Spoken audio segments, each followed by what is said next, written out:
This video is about creating strength in hip flexion. So we're actually going to do this laying down, and I'm going to show you several different levels. But the most important thing is to tune into the actual position of your hip flexors. So a little bit of anatomy if I lay down here. Your hip flexors, they attach into your spine roughly level with your 12th rib. So you can feel that around, well, it's the lowest point of your rib cage, and then that feeds into where your spine is. So that's where your psoas attaches to. It travels down into the inner bowl of your hip, and then travels down across the front of your, or the top of your thigh bone, your femur, and attaches just there inside. So this, when this muscle contracts, this action happens. So we squeeze in, we lengthen out, we squeeze in, we lengthen out. So there. So whenever I say engage in your hip flexors, we're not just thinking where your iliacus is, in fact, which is in the inside of your pelvic bone, your hip bone, and down into the inner part of the thigh. That's where your iliacus is. So often we just think that action there, but it's not. It travels all the way up here, so we want to pull from here too. It'll make a lot more sense when you're doing the movement. So we're going to start off neutral position in the hips. So if you're unsure how that feels, roll the hip bones forwards until you arch the back, then roll the hip bones back until the lower back presses into the floor. And then just do that several times until you're neither tipping forwards or tipping back. And that's when you're in your neutral pelvis. And that's what we want to maintain as we then lift the knees up off the floor. So you may then have to engage your lower abdominals a bit more by pulling your pubic bone up towards your belly button and holding that contraction there. Cool, so first movement, shoulders relaxed, arms by the sides to give you a little bit extra support. Alternate toe taps. So in your toe taps, notice here, the knee, at the angle at the knee stays exactly the same. So you're sliding your thigh bone away from you. That's almost trying to bring it into hip extension, and then the action, the contraction comes. So we pull here to pull the knee back up. This bit lengthens and then it contracts.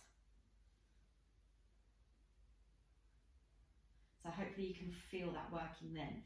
If that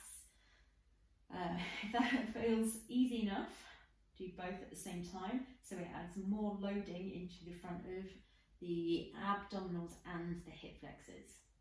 So we've often been led to believe this is just your abdominals working. It's not.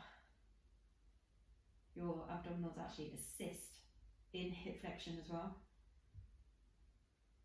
Well, rather to stabilise your spine. That's the main job here.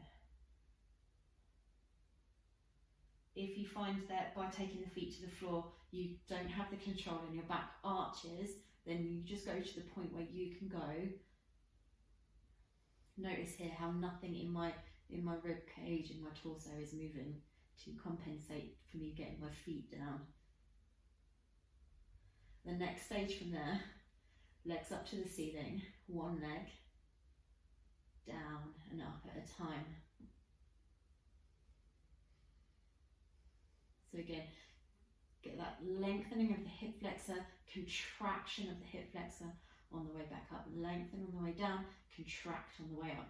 Sometimes when your hip crunches, it could be the positioning of where your thigh bone is into your hip socket.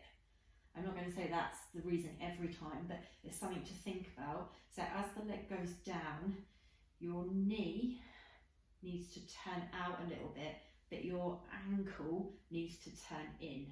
So knee out, ankle in, knee out, ankle in.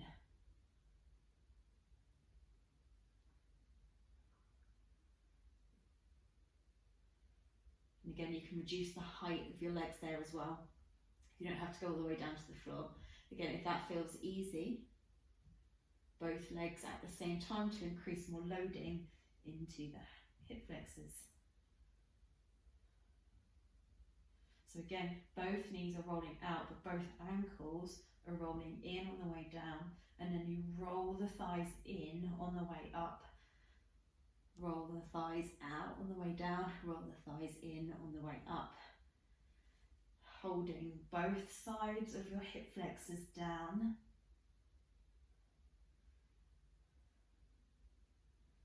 So we get the contraction coming all along the whole length of the hip flexor. If you then want to make it a little bit harder, you can add ankle weights onto your feet or hold a dumbbell or something between the feet.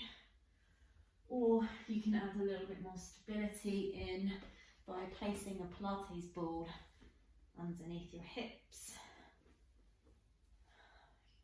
You'll know it'll be in the right place when you lift your feet off the floor and you don't fall over. If you fall over, it's either too low or too high. And then you can do all of those things.